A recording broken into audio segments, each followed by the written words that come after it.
There's nothing. I am losing sight of that now. I spent a lot of effort to doing these amazing stories. I am a bit lost on what to do right now. This sucks so much.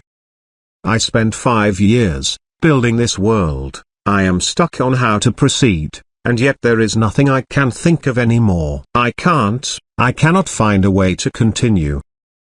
Actually, wait a minute. I'll give it one more chance so I can vision on how it should turn out. I hope writer's block doesn't get in the way and beats me out of my desk. Actually, yes, I hope so. It'll take me under a minute to figure out how it should be done.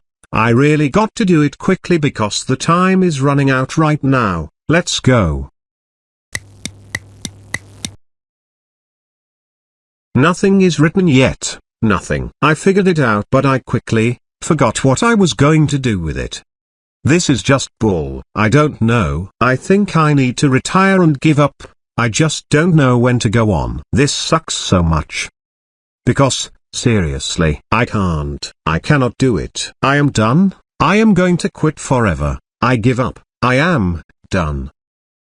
Hey, listen. I know you're struggling right now, but I want you to know that you should never let your demons win, and including your enemies. You're letting them win. What's the point, Cade? I am out there and have already made a new series and yet nothing is materializing. My enemies beat my ass because I didn't let them get what they want. But you know they are winning. How many people have you talked to who weren't even letting you get on with your life? You're on writer's block, but there's something you should know. The people you talk to online and consider them as friends aren't even that real and deep down genuine. They're fake and meaningless, and they're winning if you give up. Don't. They've been friends with me for over 5 years and I don't know how I would feel if I let them go. They would attack me and get their way because it seems they always have a plan. Pal, I've been in the exact same situation long before all of this you're stuck into. I couldn't be able to proceed. You see, when I was a lot younger over a decade ago, hear this. I had people I met online, never met them in real life, but what started was the impression that they were my friend. When I matured, it no longer felt friendly if it was an attack. So here is what I did. I blocked, muted, removed, and banned them from my page. I got on with my life, but you know how they felt. Betrayal, and they attack back because of me. Sometimes they don't know when to learn how to shut the hell up, and that's karma, because if they're not nice then they deserve that treatment. As I matured, my instincts kept going. How in the hell did you survive all of that? I have been weak for what seemed like forever. They started doing all of these dumb attacks and I wanted to write, but my mind is fucked.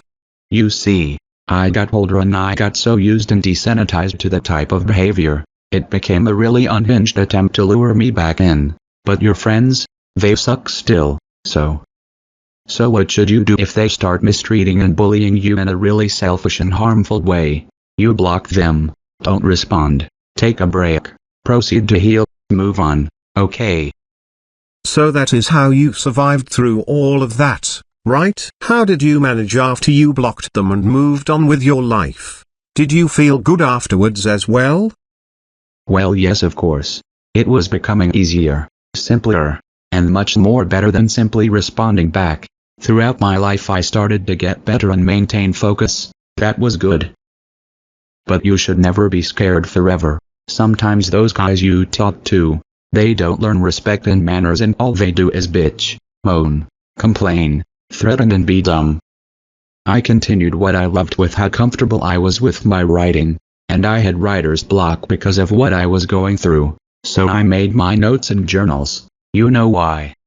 Fill me in with why you made those journals and status updates with notes and reminders. I'm curious to know. So that way I can remember how my story turns out. I make a journal as a unique reminder of what happened in the previous chapter and what should be written for the next. Oh, and by the way, a lot of the stories take a very long time to envision. You should make sure it never gets rushed or else it is muddled and incoherently bad. Remember Sonic 06? Of course I do. Now I understand why it's bad. Because of terrible decision making, and not only that but production troubles. They released the game and finished in its alpha state. The game couldn't reach the deadline properly. The game was really bad along with everything else, and it became the reputation destroyer for Sonic, so that's why he had a long time so he can get his fan base back together. Another important thing is this: if you want to tell a story, envision an idea first, write down the note of how it should be described. Most stories being told on paper is, well, a bit more complicated. All it needs is an idea to be pitched. Give it more background, backstory, development. I could go on. Look it up if you can. Okay. I read you loud and clear, Cade. What should I type down after I saved my project on document? Go on your browser and look up how to make a fictional story, and then enter and it'll give you results. I hope you learned something new, courtesy of a mentor like me. Thank you, Cade. I'll come back to you as soon as I can. I'll be typing down what I got. I am so glad you gave me the courage to never give up with what I loved doing best. No problem. Hit me up with a text and we'll talk more of how we can improve and get better with things. You're my protege after all. See you next time.